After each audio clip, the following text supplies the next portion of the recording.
Nintendo of Canada flew me out to New York City to play Pokemon Scarlet and Pokemon Violet's Hidden Treasure of Area Zero Part 2, the Indigo Disk, a month early. That's right, this is what I've been bouncing off the walls for. So let's talk about it.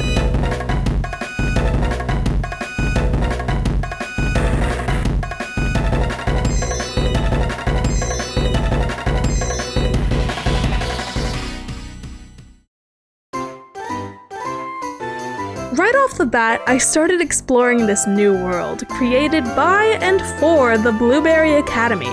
It's a huge region that's pretty much a giant circle, or shall I say disc, divided into 4 areas. One of the first areas I explored really caught my eye because it was so vibrant in comparison to the base game. And honestly, while it's all subjective, this is visually my favorite area in Scarlet and Violet.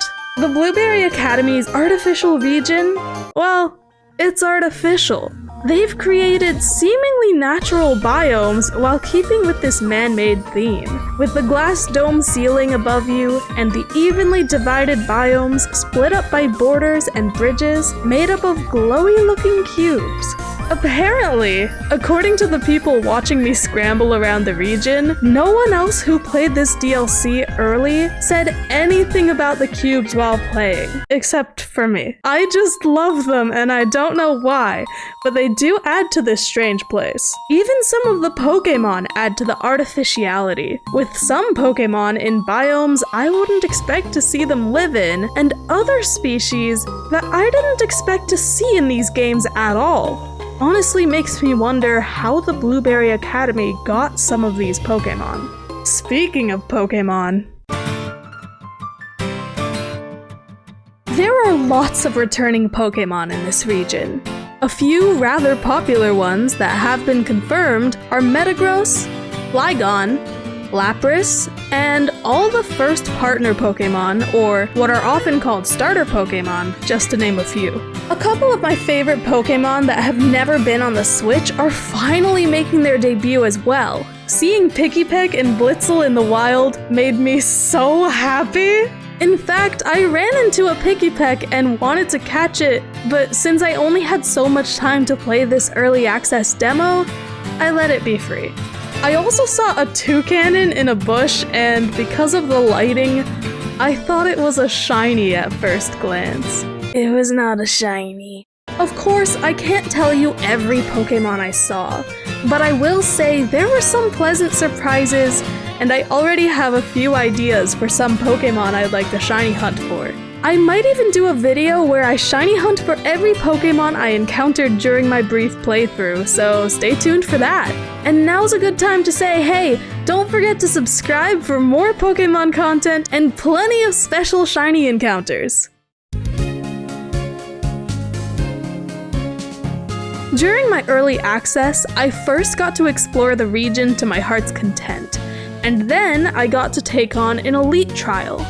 Blueberry Academy has a league known as the BB League, with 4 trainers who play the role of this league's Elite Four. Amaris, one of the 4 elite trainers, has a trial where you fly on your Koraidon or Miraidon, trying to get from point A to point B, all while going through hoops to give you extra time. Oh, also a quick clarification, this is not the gliding that's unlocked in the base game, because unlike gliding, we can fly upwards. Your Koraidon or Miraidon is given a supplement that allows them to fly during this trial. I've been wondering if we'll be able to fly outside of this minigame because one of the trailers does hint at it, but the team running this event told me I'll just have to wait until December 14th to find out. Joke's on you, I'll get to play it on the 13th because time zones. Not to flex or anything, but at that point, I was again, allegedly, the only one to go through every hoop in that flying minigame because I'm a gamer. So far, playing through this was pretty easy, but then there are the battles. The Blueberry Academy seems to focus on double battles, which is very refreshing considering how few there were in Paldea. Because correct me if I'm wrong, but the only mandatory double battles were in one gym challenge and of course the actual battle against the gym leader.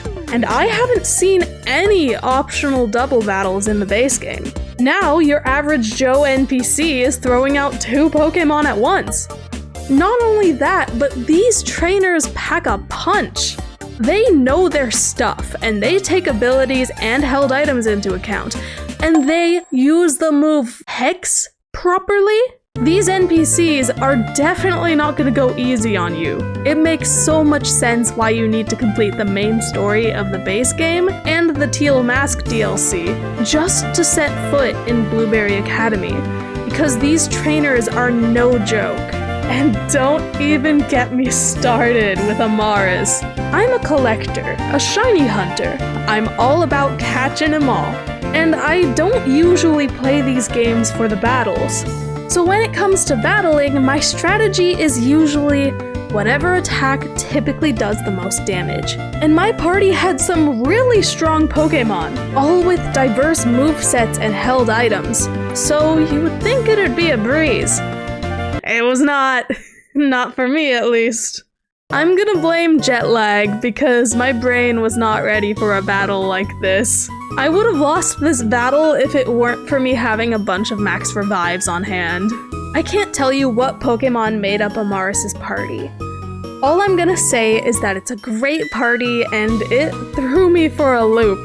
Not these loops, though. Those could never prepare me for this. So for those of you who have been wanting some more challenge in these games, it's on its way. You're gonna love it. Trust me.